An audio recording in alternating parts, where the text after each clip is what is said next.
بسم اللہ الرحمن الرحیم قل هو اللہ احد، اے نبی فرما دیجئے کہ اللہ یکتا ہے۔ احد کا مطلب اکیلا نہیں، واحد نہیں، یکتا، یونیک، اس جیسا کوئی بھی نہیں ہے۔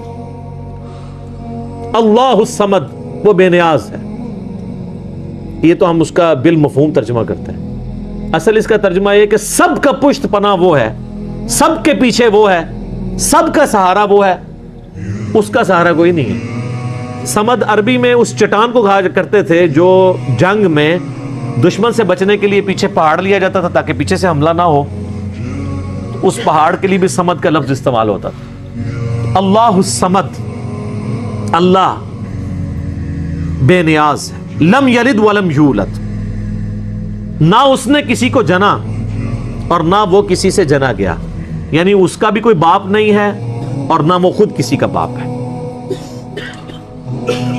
اللہ تعالی جو ہے وہ ہمیشہ سے ہے۔ اس پہ میرا یوٹیوب پہ کلپ بھی ہے، Who created God؟ اللہ کو کس نے پیدا کیا؟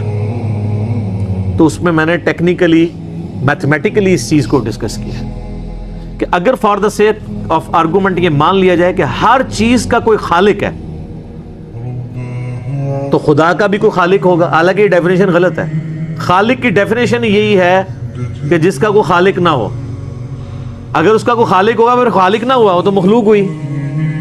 اللہ مخلوق نہیں ہے، اللہ خالق ہے۔ تو میں نے اس میں ٹیکنیکلی بتایا تھا کہ اگر for the sake of argument یہ بات مان لی جائے کہ اگر کسی ہر چیز کا کوئی کریٹر ہے تو اللہ کا کوئی کریٹر ہوگا، تو پھر جو اللہ کا کریٹر ہے اس کا بھی کوئی کریٹر ہوگا، اور پھر جو وہ کریٹر ہے اس کا بھی کوئی کریٹر ہوگا، تو کیا یہ ایکویشن کہیں پہ رک سکتی ہے؟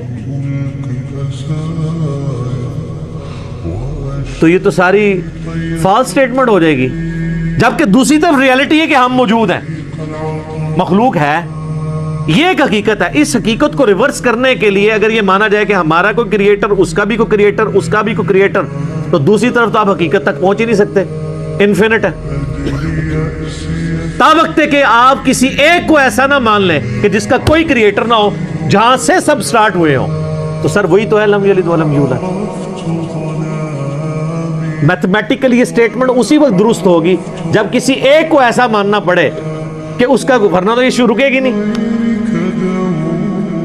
اسی لیے بخاری میں حدیث ہے کہ شیطان تو میں آ کے کہتا ہے کہ پہاڑوں کو کس نے پیدا کیا؟ تم کہتے ہو اللہ نے۔ وہ کہتا ہے درخت تم کس نے پیدا کیا؟ تم کہتے ہو اللہ نے۔ پھر وہ تم سے پوچھتے ہیں اللہ کو کس نے پیدا کیا؟ جب وہ یہ کہے تو تم کہا کرو قل هو اللہ احد اللہ الصمد لم یلد ولم یولد ولم یکن لہ کفوا احد۔ وہ ٹیکنیکلی سپیکنگ وہی بات کی ہے کہ اس کا تو کریٹر ہو نہیں سکتا۔ میتھمیٹیکلی یہ سٹیٹمنٹ رانگ ہو جائے گی۔ ولم یکن لہ کفوا احد، اور اللہ تعالیٰ کی ٹکر کا کوئی بھی نہیں ہے، کوئی اس کے برابری کا نہیں ہے۔ یہ وہ ٹیسٹ ہے چوتھا جس پہ کوئی دنیا کا بندہ، کوئی کائنات کے بڑا سا بڑا انسان بھی پورا نہیں اتر سکتا کہ اس کی ٹکر کا کوئی ہو، اس کی برابری کا کوئی ہو۔ کوئی کتنا بھی بڑا ہو مخلوق ہوگا، مخلوق ہے تو اس کے ساتھ نیند جڑی بھی ہوگی، مخلوق ہے تو اس کے ساتھ کھانے پینے کا محتاج ہوگا، مخلوق ہے تو وہ پیشاب کا محتاج ہوگا، اور سب سے بڑی محتاجی کہ اسے موت آ جائے گی، اور اللہ کو موت نہیں آتی۔ وہ الحی القیوم۔